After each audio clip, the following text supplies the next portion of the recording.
And now, it's time for another Dice Tower review with Tom Vasel. Hey folks, I'm Tom Vasel, and today we're taking a look at Rococo Deluxe Edition. Now, Rococo is a game that I've played and enjoyed that came out several years ago.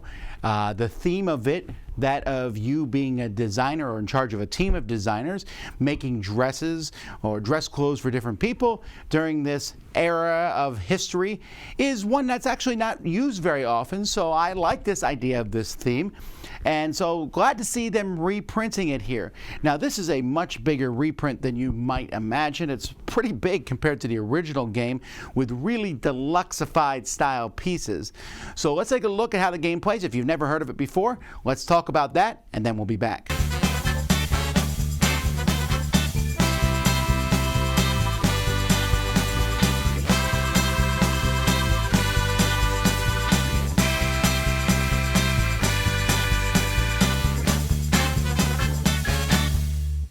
There's a lot going on in the game. It's not that complex of a game, but you can see the board is quite humongous. But the goal of this game is to get the most points, to have money at the end of the game, and there are various ways to do that. Each player is going to start with a starting deck. I'm calling it a deck of cards, but it's kind of a hand of cards. And in this, you're going to have various employees that are going to be working for you. Now, the employees are different levels. You can see that by the thimbles there. And they also give bonuses. Well, this person doesn't give a bonus. But as the game goes by, you're going to be able to get more employees and add them to your hand. So when you get a new employee, there's going to be several things you're going to be looking at. You're going to be looking at this because on each turn of the game, players will not draw, but they're going to pick 3 of their employees to play. You're going to take turns playing them and picking different actions on the board. Not every employee can do every action. For example, this action here, which is hiring a new employee, cannot be done by copper or silver thimbles, but only by the masters, the people with gold thimbles. So that's one thing you're looking at. Secondly, you're going to look at the bonus that they give you. For example, this one just gives you a bonus of a coin. Well, that's kind of a handy thing to have. And the deck is put in order, and each round of the game, the bonuses are going to get better to where some of the cards are going to be giving you points at the end of the game. So there's all kinds of employees in here. Thirdly, one of your actions can be to not, when you have an employee, you can kick them out. You can fire that employee and basically take that card out of your deck, and then you're going to get the amount of money that it shows in the bottom corner here. So if I kick her out, I would get 7 coins. I probably wouldn't want to do that right away because her ability is useful. Maybe I'll never do it. And you also got to be careful not to kick out your masters. They give you 10 coins, but they're the only ways to get more employees. Players are also going to be using actions to get outfits and to get the materials to build those outfits. So as you get these materials, they're going to either be giving you the stuff on the bottom. You can see this one's giving you double lace, or I can have this pink and green material. When I take these, I'm going to put them here in this tray, and it's going to show me what materials I have. And later on, I'll be using that to make these clothing. Each clothing has a certain thing that's required to build it. So this would require 2 pinks and a green.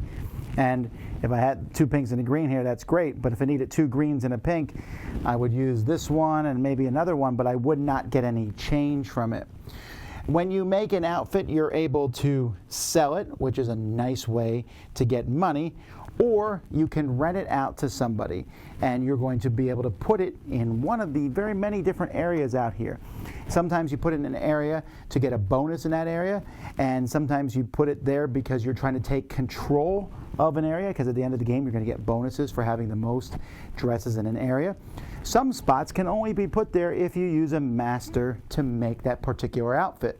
Now, when you take these resources, there's a cost for taking the resources, and that's going to be equal to how many resources there are. So if it's completely full, it costs 2, while if they're all gone, it's free to take 1.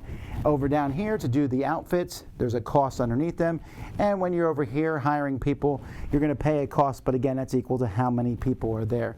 And in between rounds, these are all going to be changed. You can also help with the decorations for the party. There are all sorts of spots on the board that you can put your marker on and take an action to put them there. These are simply going to cost money.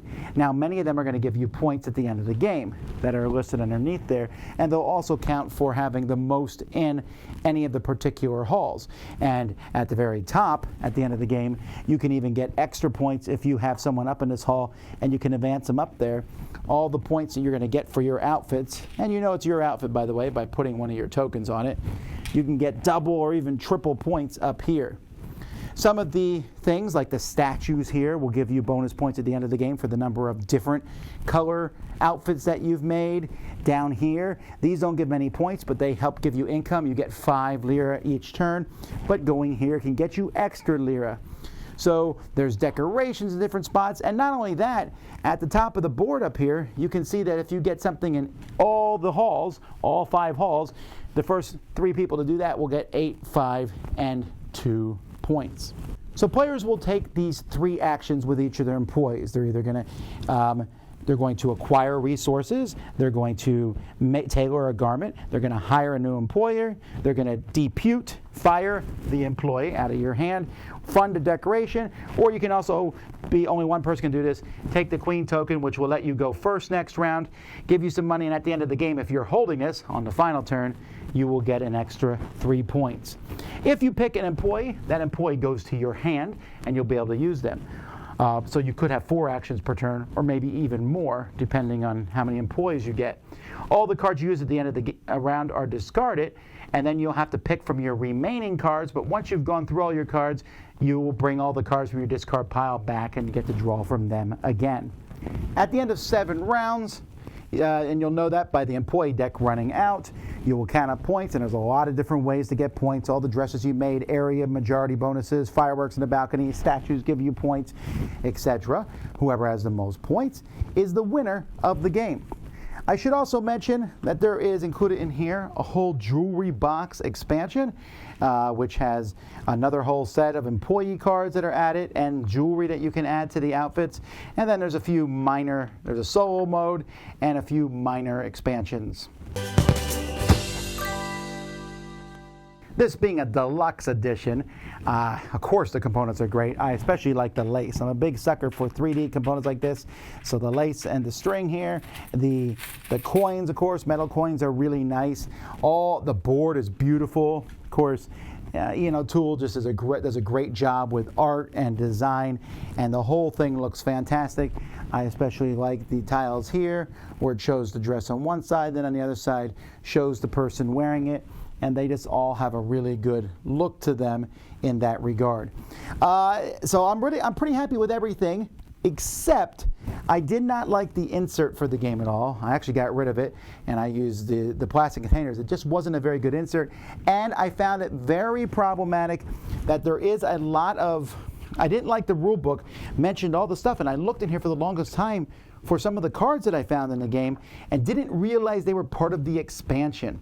And I found that to be a bit of a pain in the neck to figure out what was part of the expansion and what wasn't. It also comes with this big piece of paper with an overview of employee bonuses for people who need that sort of thing. And man, this golden thimble and the little statue here. These trays especially are really nice. You can see they have rounded spots in them to put here. So for the most part, amazing production. There's a lot that I really like about Rococo. I really enjoy the hand management deck building system. Deck building is a pretty strong word here. You're building a deck of cards, but you're not drawing from it. I mean, you can pick whichever cards you want to play, which I think, by the way, is a fascinating thing. This whole concept of the card play, to me, is the most interesting part of the game. Yes, you're collecting resources, using those resources to build dresses, and that's an interesting idea. Yes, deciding what to do with your different actions, to hire more people, and I'll get back to that in a second, but to maybe get some income right away to build the decorations. That's interesting. It's pretty standard fare for many of these games. But it's the hand management style that feels different. Now, I'm not saying it feels incredibly unique, because there are other games that do similar things. A big one is Concordia. I can almost say there's a one-to-one relation. If you like Concordia, I feel like you'll like Rococo. The gameplay is very different, but the hand management is similar. So in Rococo, you have these different people working for you, and you have the masters, the journeymen, the apprentices. And masters are obviously the best. They can be placed anywhere. They're the only people who can be used to do the certain dresses for different people. But they're also, you have a couple of them. So you're kind of struggling like, what should I use my masters for? Well, the answer is when you hire more cards. And that's where I think the interesting part of the game is as you hire more cards, you're looking at both their special ability and their level. Journeyman, it might be better than a master. Likely they're going to have a better special ability. But what do I do? Do I want the more versatile maneuvering of being able to put someone out wherever I want, do whatever I want? Or am I going to pick the person who has that better bonus special ability? And then there's the aspect of getting someone out of your deck, firing someone, culling your deck. It gets you money. It's a good thing to do. But also, you got to be careful who you're getting rid of out of your deck. You got to keep your deck that right thing because you have to use every card before you get the new ones. So you're going to go through each person a few times. I especially like when you hire someone, they go directly into your hand, which allows you to play them immediately or on that same turn. But even so, there's not a ton of actions over the course of this game. And sometimes your action might feel mundane, like I'm just going to get these materials. I'm going to get some lace this turn. But it all comes together in a pretty tight, fitting, wonderful little game. Now, the components are amazing. The hand management's interesting. The expansions to this, I don't even feel like they're necessary. It's just a fine base game. But I don't normally talk about price and all that sort of thing when I do a review. In this particular case, I think I have to because this is a huge deluxeified version that's well over $100. And it doesn't feel like Rococo is the size game to do that. Now, Rococo is not a welcoming game, a game for new players at all. No, it's an involved game. But I was not unhappy with the original version of it. I thought the original version, which came in a square-sized box, like many of the ones you see here behind me, I thought that worked fine.